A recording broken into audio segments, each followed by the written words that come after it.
선물이 무엇이냐 하는데 것에 대한 공부를 하도록 하겠습니다. 일단 선물은 미래 시점에 사고 파는 거래를 지금 약속하는 거고, 또 지금 약속을 하기 위해서 미래 언제 거래를 할지, 얼마나 어떤 가격으로 할지 하는 것도 지금 결정하는 겁니다. 그래서 이런 퓨처 계약을 하는 계약 당사자들은 사는 사람이 있을 거고 파는 사람이 있을 텐데, 반드시 자기가 약속한 그 약속을 지켜야 될 의무를 갖게 되는 거죠. 근데 이렇게 보니까 이 내용이 우리가 포워드에서 했던 내용이랑 굉장히 비슷하죠. 그죠? 따라서 선물 계약은 선도와 기본적으로 매우 비슷하다 하는 말씀을 먼저 드립니다. 선물, 선도 모두 다 미래 시점의 거래를 지금 약속하는데, 그런 과정에서 미래 시점에 사기로 팔기로 약속하는 사람들이 바이어가 되고 셀러가 됩니다. 그런 경우 롱 앤 숏 포지션을 갖게 되고, 한쪽이 이익을 보면 한쪽은 손해가 보고, 한쪽이 손해를 보면 한쪽은 이익을 보고 해서 항상 이익과 손실의 합이 제로가 됩니다. 이게 뭐 다른 파생 상품에도 적용되는 것이지만, 선물 선도 거래에서는 이렇게 선도 거래와 굉장히 유사하면서, 또 마찬가지로 바이어 셀러의 그 롱숏 포지션의 이익 손실의 합이 항상 제로가 된다. 그렇다면 선물 선도의 차이점은 무엇일까 하는 의문이 생기죠. 선물은 기본적으로 선도가 굉장히 유사한데 다음과 같은 차이점이 있어요. 선물은 선도 시장이 장외에서 거래되는 것과 달리, 장외 시장은 우리가 OTC 시장이라고 얘기를 하기도 하고요.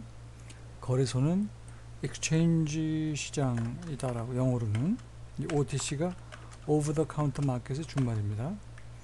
근데 선물은 반드시 거래소에서 거래가 된다는 거죠. 거래소에서 거래가 돼요. 선물은 반드시 거래소에서 거래가 돼요. 근데 거래소에서 거래가 되기 위해서는 이 거래 내용 자체를 표준화시켜야 됩니다. 그래서 선물은 표준화된 거래입니다. 표준화된 거래가 거래소에서 거래가 되는 거예요. 선도 거래와는 이게 대조가 되죠. 선도 거래를 고객화된 맞춤복이라고 표현을 한다면, 선물은 표준화된 기성복이다. 이런 차이가 있고요. 그 다음에 선물에서는 중요하게 이 마케팅 투 마켓이라는 일일 정산의 과정이 있습니다. 선도 거래에서는 일일 정산 과정이 없어요. 계약을 하고 만기일까지 그냥 기다리면 되는 겁니다. 하지만 선물에서는 계약을 하고 매일매일 일일 정산의 과정을 거친다. 정리하면 선물은 선도와 개념적으로는 같다. 그런데 선물은 표준화시켜서 거래소에서 거래가 된다는 점에서 차이가 있고, 또한 계약 후 만기일까지 선도 거래는 가만히 기다리는 것에 비해서 선물에서는 만기일까지 일일 정산이라는 마킹 투 마켓이라는 과정을 거친다는 차이가 있습니다. 일일 정산의 의미가 무엇인지를 보기 위해서 다음과 같이 예제를 하나 생각을 해보죠. 선도 거래, 선도 계약에서는 이 포워드 프라이스가 이제 이런 식으로 바뀐다고 가정을 하면, 사는 사람이 있고 파는 사람이 있는데, 선도 가격이 포워드 프라이스가 5불일 때 사기로 팔기로 약속을 했다. 그러면 만기일까지 기다리는 거예요. 이게 계약한 당일의 날짜를 우리가 제로라고 그러고, 만기를 우리가 데이트 4, 4일째, 뭐 일반적으로는 뭐 훨씬 더 길죠. 뭐 3달, 6달, 뭐 1년 뭐 이렇게 될 수 있지만, 여기서는 설명의 편의상 4일째가 만기이다 라고 하면, 이 중간 과정에 선도 계약이 계속 바뀌는 동안에 이 선물을 산 사람이나 판 사람이나 아무것도 안 해요. 기다리는 겁니다. 그 만기일날 가서 자기가 사기로 했던 사람의 경우 5불에 사기로 했는데 실제로 선도 가격이 6불이다. 이 선도 가격이 이제 만기일에 가면은 실제로 그 스팟 프라이스, 현물 가격과 이제 일치를 하게 됩니다. 그때 가격이 6불이면 5불에 사기로 했는데 시장 가격이 만기일에 그 가격이 6불이기 때문에 1불만큼 이익을 보게 되는 거죠.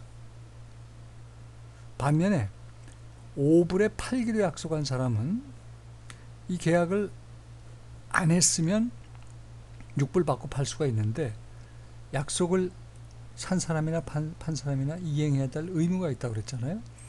그 5불에 팔기로 약속을 했으니까 5불 받고 6불짜리를 파니까 1불만큼 손해가 됩니다. 중요한 포인트는 이 만기일까지 그 이르는 과정에 산 사람이나 판 사람이나 뭐가 없어요? 정산하는 과정이 없습니다. 그런데 요거는 지금 선물의 예제인데요. 퓨처 프라이스가 퓨처 프라이스가 똑같이 54356으로 움직인다고 가정하고 계약 당일날 퓨처 프라이스는 5불이었는데 만기일이 4일인데도 불구하고 하루가 지났어요. 이게 4일로 5불에서 4불로 떨어졌어. 그러면은 요 차이만큼 5불과 4불의 차이만큼 이 계약을 산 사람과 판 사람들이 서로 체인지 핸드라고 해서 돈을 주고받습니다. 얼마만큼 주고받느냐? 이 차이만큼 주고받아요. 근데 산 사람은 이 선물 가격이 올라갈 때 차이만큼 돈을 받고 선물 가격이 떨어지면 그 차이만큼 돈을 주게 되어 있습니다. 지금 선물 가격이 떨어지기 때문에 선물을 산 사람은 마이너스 1불만큼 손해를 보게 되는 겁니다. 반면에 선물을 판 사람은 이 차이만큼 이익을 보게 돼요. 롱, 숏 포지션을 합하면 항상 제로가 된다고 그랬잖아요. 이 경우도 그런 마이너스 1, 플러스 1 합하면 제로죠. 근데 왜 이 선물 계약을 5불에 사기로 약속한 사람이 선물 가격이 떨어질 때 손해를 보느냐? 더 싸게 살 수 있었는데 이때 선물 계약을 했으면 비싸게 사기로 계약을 했기 때문에 그만큼 말하자면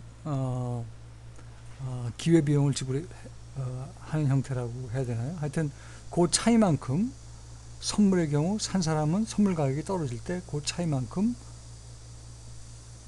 거래소를 통해서 선물을 판 사람한테 지불을 하고 판 사람은 그 차이만큼 거래소를 통해서 받게 됩니다. 선물 가격이 요 변하는 5와 4의 차이만큼. 근데 그 다음 날이 되니까 또 4불 했던 선물 가격이 3불로 줄었잖아요. 그러면 요 차이만큼 또 체인지 핸들을 합니다. 그래서 롱 포지션 갖고 있던 사람은 또 추가 일부를 손해보게 되고 숏 포지션 갖고 있는 사람은 추가 일부를 이익을 보게 됩니다. 그런데 3일째로 가면서 선물 가격이 3불에서 5불로 이렇게 뛰게 되죠. 그러면은 요 차이만큼 이번에는 선물을 산 사람이 이익을 보게 되는 거죠. 그래서 2불만큼의 이익이 3일째 되는 날 실현이 되고 그만큼은 누가 부담을 해요? 숏 포지션을 취한 선물 계약 셀러가 부담을 하게 되는 겁니다. 그리고 마지막 만기일 날 5불에 했던 선물 가격이 6불로 올라갔다. 그러면 요 차이만큼 역시 요 차이만큼 선물을 산 사람이 이익을 보고 선물을 판 사람은 손해를 보게 되어 있어요. 이거를 다 합쳐서 비교를 해보면 결과적으로는 이게 똑같아지는데 그 롱 포지션과 숏 포지션을 취한 사람의 이익과 손실의 그 내용이 사실은 똑같은데 중요한 거는 선물 계약의 경우 만기일 이전에 뭐를 한다? 서로 선물 가격의 변화에 따른 그 변화량만큼 돈을 주기도 하고 받기도 한다. 그 선물 계약을 산 사람의 경우는 선물 가격이 오를 때 그 어제 대비 오늘 가격이 올랐으면 돈을 받고 어제 대비 오늘 선물 가격이 떨어졌으면 돈을 주게 된다. 숏 포지션은 그 반대의 경우가 되고 따라서 선물 계약은 일일 정산이 있고 일일 정산이 있기 때문에 그 계약의 가치가 만기일까지 계속 제로로 유지가 되게 됩니다. 이상입니다.